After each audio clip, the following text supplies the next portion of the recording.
What's going on, everybody, and welcome to the EBO video series, where we interview influential people in the iGaming sector about how they are dealing with the COVID-19 pandemic. I'm Milan, the head of growth at EBO. Joining me today is Dom Wolf, our strategy director, and a very special guest, Alessandro Pizzolotto, the CEO of STM Gaming. So first of all, Alessandro, welcome to the show. Hi, guys. Thank you for having me. Thank you, Milan. Thank you, Dom. Brilliant, brilliant. So Alessandro, for those who are unaware of STM Gaming, why don't you tell us a little bit more about what STM Gaming does, and a little bit more about perhaps your roles and responsibilities within the organization? Well, I'm the CEO and co-founder of STM Gaming. We basically are a B2B provider, so we provide sport betting casino platform in a very interesting market, which is the African continent, which is an upcoming market, and we've seen an opportunity there, so we decided to create a platform that is specific for that market. Obviously, we have a partner on that is B2Bet, which is our technical support, and nothing. We take care of providing software and providing consultancy to all the companies that want to enter the gaming space. Brilliant, brilliant, fantastic. And with regards to COVID-19, why don't you talk us through a little bit about the journey of when you first started hearing about it, and at what point did it make an impact on STM Gaming? And I know you work in certain territories, so how did it affect those territories specifically? Did you have to take any precautionary measures? I'd be interested to find out a little bit more about that. Well, I guess that we heard like everyone else from the news when it started coming out from one in China, but obviously it didn't hit us until the lockdown got in place. You have to understand that Africa is a market where retail is still the main source of income for every gaming company, even though after those 2 months things are switching quite quickly. They're forced to. But at the moment, the main market is still retail. So as soon as the lockdown got in place in Nigeria, Kenya, Tanzania, all the shops are closed. And moreover, as soon as the event stopped, because Premier League is not in place anymore. Bundesliga now, hopefully they're gonna open 9th of May, but there are no games, so people are playing ping pong. We have a surge on ping pong games of Belarusian football, So yeah, that's when it really hit us because our revenue dropped drastically. Yeah, absolutely. Now, Dom, for someone who also speaks to a lot of iGaming companies, did you also see that the same pattern across different territories, aside from Africa? I guess so. It's difficult because obviously certain sectors of gaming are booming. So esports, casino, things which aren't directly related to sportsbook betting. Half the sector has been slightly damaged. The other half is booming. So it's not quite happy for half the industry. There have been quite a few redundancies already, and it's having an impact already, and no one really knows when the let-up's going to be. Fair enough. Yeah. I'm quite curious about in Africa what the sort of dynamic of gaming actually is. Is a lot of it based on sports, or is it digital sort of casinos? What's actually happening in Africa gaming? Well, due to connectivity, the main revenue stream is sportbook. Everyone wants to bet. Betting is booming. Obviously, virtual games are very big as well. Casino are not really there. They're growing. Obviously, again, we have seen a rise in numbers during this COVID, and we work a lot to create alternatives. So obviously, the first 3 weeks of lockdown was crazy busy because we were trying to create different vertical, adding more virtual, adding more casino, trying to do Instalotto, trying to do Fast Trade, trying to do a lot of other things that help our partner keep the revenue up. But yeah, now we're seeing a massive growth on casino and on esport. Esport has been growing crazy, but of course it hasn't filled the void left by football, because there are many other sports, but Africans like to play football, especially Premier League, because many African players end up playing there, so that is very visible, everyone can see it. So yeah, the trend is changing and more people are playing online, but you don't learn how to do online in 3 weeks. It's a process. You need to learn how to acquire customer, how to retain customer, which promotion works. It's not something that you can learn in 3 weeks, but we see a switch in interested. And I believe that people that now are playing online are most likely not going to come back to the shops, because why would you? Okay. Mm. I mean, why would you? It's so convenient to play from home while watching your game instead of being in the middle of the street in a shop. So, but yes, obviously, casino is growing. Okay, that makes a lot of sense. Now, I want to touch on one thing you specifically said there, and that is that people may not return to the traditional high street gaming and betting shops that they once did. Now, that puts almost even more pressure on iGaming companies to provide better customer support, because no longer can we stick to a traditional model where people have to wait perhaps days about AML and reply via email, because naturally this will just create frustration within customers. So what I'm keen to find out is, from your perspective, how do you see things like technology and AI actually supporting the customer journey for people that are probably going to stick to online going forward? And how do you see that transition sort of changing after the COVID-19 pandemic? Well, as we discussed before, I believe is going to be big, and again, I think that the more people are online, the more they will need tool, the more our partner will need tool to, lower the workforce, or at least, contain the costs, because um, at the end of the day, once you work online, your margin are not huge, because you have a lot of expenses to acquire a customer, to make sure the promotion are aggressive enough. So you need to find way where you can contain your overhead expenses, and for sure having system that allow you to follow the customer through his journey without having people physically in front of the computer, having to answer to the chat, which most of the time are the same thing. Where is my withdrawal? Why is my deposit not going through? Why is this bet being rejected? Whatever. If you look at all the chat, you can identify 10 to 20 questions that are 80% of the query to our partner customer support. So yeah, I believe that technology will be very important, and Africa proved already to be a continent where technology, is appreciated. They completely skipped as we were discussing before, they completely skipped um, the credit card kind of era, and they went directly into the mobile money kind of era, which everyone would love to have customers that pay with the mobile and have their money always available on their phone, instead of having to log in the computer and going to their bank account, and or using their credit card. And so they're recipient, they receive quite well changes, and I believe that technology will help a lot. Yeah, Dom, didn't you find something similar as well when when you were working with iGaming companies, and most of the queries are just repeated? Well, I think Alessandro just gave a pitch for EBO. I think EBO, which I didn't pay you to do that, did I? Well, we'll discuss about that. Yeah. Thanks, man. No, I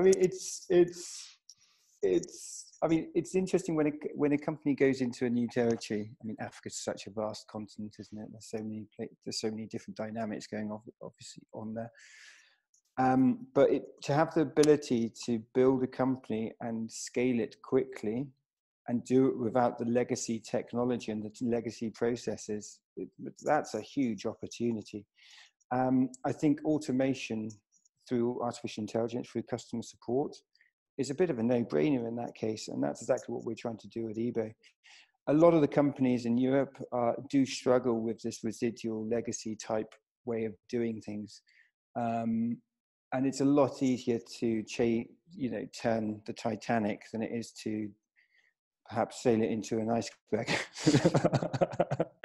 Sorry to interrupt. I think that is also in many other areas. I mean, we're doing something similar on the customer behavior inside our own platform, to make sure that we propose them the right kind of content that they want while they're on the site, based on what they've done previously. And we're building a system that will try to adapt dynamically to what the customer needs, because every customer will need something different going forward. And the more we go forward, the more every customer will need specific tailor-made content. So I believe that's the way, and is the way for the customer care chat and what you guys do, but is applicable in every area of the gaming business. I couldn't agree more. So there's two sides to it, really. Obviously, there's customer support, so inbound inquiries, dealing with people complaining why they can't log in, or KYC issues, or the top 20 questions, as you said. The other side is marketing and outreach, and trying to retain customers from, if you detect churn, and conversation via chat or on social media channels or any medium can be an incredibly powerful tool, which I don't think is properly utilized now.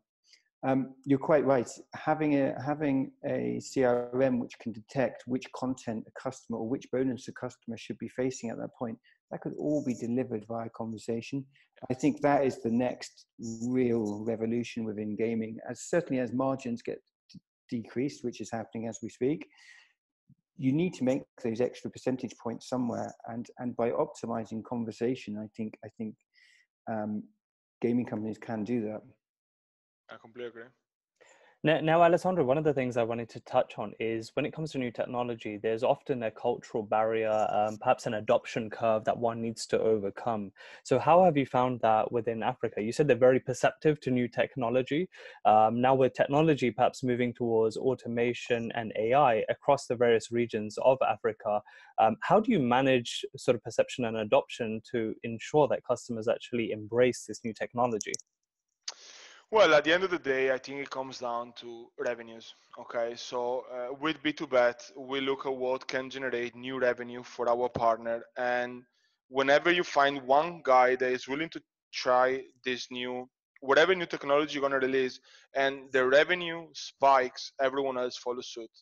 Then obviously, when we talk about Africa, Africa is not is a continent, but what I mean is that East Africa is different than West Africa, South Africa is different than the rest of Africa, and North Sahara Africa, like Tunisia, Libya, is different continent than Sub-Saharan. So it depends in which area we work. We work all across Africa, but obviously we have different kind of approach if we are talking about East Africa, or if we're talking about West Africa, specifically Nigeria, which is a different country compared to East Africa completely. But still, I believe that everything is based on revenue. If the new technology that you deploy can increase your partner revenues, it's a win-win. You don't have to overcomplicate things, because if you overcomplicate things, it doesn't make any sense. But if you bring to the market something that improve their ability to segmentate their user base and get the most out of it, proposing to the customer play football, a football option promotion, to the customer play casino, a casino promotion, or you manage to target better your audience, why would they not use it? Okay, that's the question. So you must have a lot of clients in all these different territories with different compliance and regulation going on. There must be so many competing sort of language requirements. How do you cope with all these different parameters? How do you keep the product simple? Well, realistically, Africa has two main languages, which is English and French. Then obviously you have Angola, you have, I don't know, where there is Portuguese, you have some other places where there is Portuguese, but realistically everyone speaks either English, so like Kenya, Uganda, Tanzania, Zambia, all English, okay? They don't even bother doing the site, and we offer as many languages they want, so obviously we can provide you with files, you translate it in whatever language you want, and we can put it online. But realistically, no one bothered to do the language. Yes, in Madagascar we have Malagasy, but no one uses it. It's English and French. Everywhere else is English. Cameroon, Senegal, and all the top west part is French. Everywhere is English. So that's not really a problem. The problem is with the currency, that every country has different currency, and in this period with the devaluation compared to US dollars, creating us a lot of headaches. So that's mostly an issue. But no, the language is not really that big of a deal.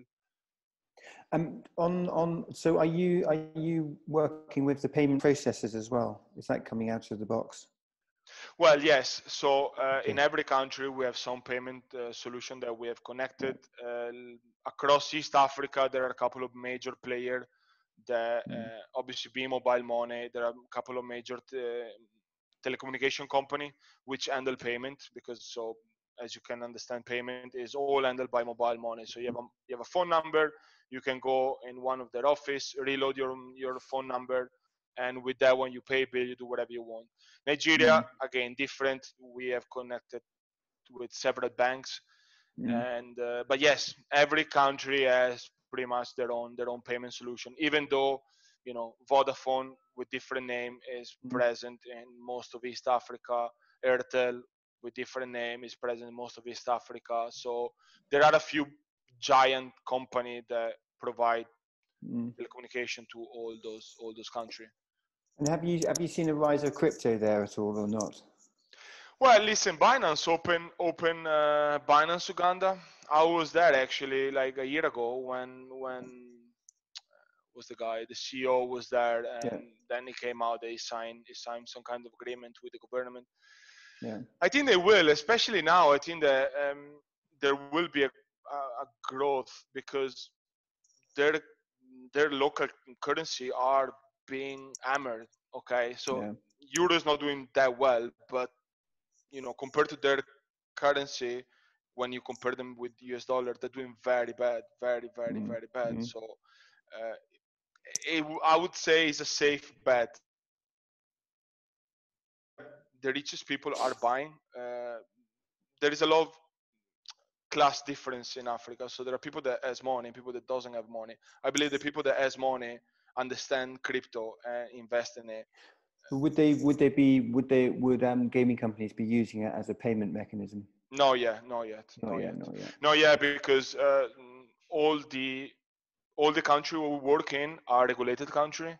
Yeah. And they are not allowed to use crypto at the moment. So we tend to work only in country where, you know, you're allowed to work, and to get the payment solution you need to have a license. Like Kenya, if you want to get connected to M-Pesa, you need to have a license. Otherwise, M-Pesa is not going to give you a pay bill, which is the number where a customer sends you money. Same with, you know, Uganda, with Rwanda, with Tanzania, with every other place really. It's too complicated to do business without a local license. Yeah, absolutely. Now, Alessandro, at a time when there's a lot of ambiguity in the market with COVID-19 and iGaming organizations, you know, a lot of people feel that we're sort of, I guess, coming to the end perhaps in a few months of this. What do you feel iGaming companies need to have on their plate to consider as one of their first objectives to implement in the organization after this is over? I know a lot of CEOs would, you know, they have things like process optimization, new territories, various priorities on their plate. But what to you is the most important thing that any iGaming organization should consider adopting or changing within the organization when COVID is over? Well, I think that depends which organization we're talking, because obviously there are companies that are purely online, and in those companies I would only optimize, especially the spending. Okay, because if you look at Malta, for example, the iGaming industry grew super quick, and I believe that the salaries that's being given out are not matching the skills that are being acquired. So in that sense, I think most big company can do a lot of optimization. For what it concerns us is obviously trying to push our customer to understand how important online is, because in the country and in the market where we're actually present, again, retail is still big, and what we need to do and what we're doing, what B2Bet is doing, what STM is doing, is trying to not push, but make sure that our partner understand how important online is and how important diversification of product is. Because if you are too focused on one product, if something happens, your revenue is completely gone. If you manage to start pushing casino, yes, they don't play casino in Africa, but if you start preparing promotion and, you know, explaining people how to play casino, they will at some point, because they're doing it everywhere in the world. So there is no reason not to. So I believe that making sure that your revenues are diversified and you optimize your processes is a must, because there is no, the revenue are going down, the margins are going down. So you need to make sure that everything is extremely optimized. Brilliant, brilliant. Well, look, I couldn't agree more. Alessandro, let's wrap up here. I just want to thank you from EBO, myself and Dom, for sharing your thought leadership and incredibly interesting insights about the African market and the iGaming sector over there, and how the culture has really embraced new technology. These are like, you know, really, really profound things that I guess a lot of iGaming companies perhaps may be unaware of, who are not familiar with that territory. So, you know, we really want to thank you for coming on the show and sharing your knowledge with us. Guys, thank you for having me, and it was a pleasure. It was definitely a pleasure. Brilliant. Thank you very much. Cheers. Bye. Bye. Ciao, guys.